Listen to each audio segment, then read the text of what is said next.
So property, let's get into property. That's what I'm intrigued about as well. Yeah. You got into property, what age? So What did you buy first? 24 when I bought my first property. So this is how I got into it. Obviously, me and my brethren used to always talk about like buying and selling properties, like flipping properties, like inspired by Homes Under the Hammer. That's like one of my favorite programs to watch back in the day. Yeah. But this time we were 17. We were just standing on the estate talking a lot of nonsense. Yeah? So one of my brethrens, big him up, Benga, he bought a property up in Northampton a while back. And he actually took me out there because he wanted me to change like a shower pool call because the shower pool call burnt out. So I had money saved, but I had no real plans for it. I just saved anyway. So eventually I decided, you know what? Yeah, I want to buy a property. So this is what I planned to do. So when I was 24, I thought to myself, right, I've got a vending machine business. I want to go self-employed. But what I'm going to do is I'm going to buy a property before I go self-employed.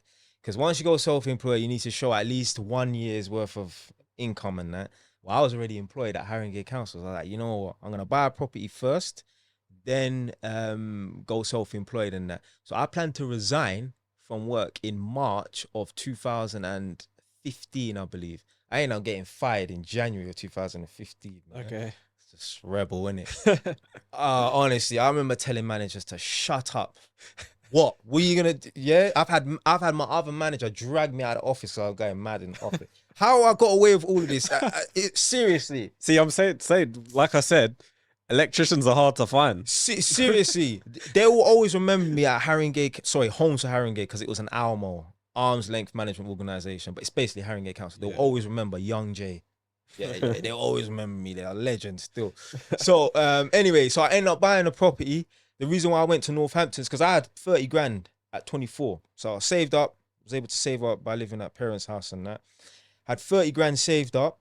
But although that was a 10% deposit for a property in Edmonton, potentially, I wasn't earning enough to borrow the remaining 270. Yeah. If it's 300, you put down 10% deposit, that's 30 grand, there's 270. You need to be able to make up for that. Yeah. With your earnings, because they only multiply your earnings by about 4.5, 5 times. Some lenders do 6 times, yeah? So anyway, couldn't afford Edmonton based on affordability, not deposit. So imagine Edmonton now. Yeah, it's 450. If you couldn't have like three bed house is 450 in Edmonton. Yeah. So I looked on the map of England. So you got Edmonton down here.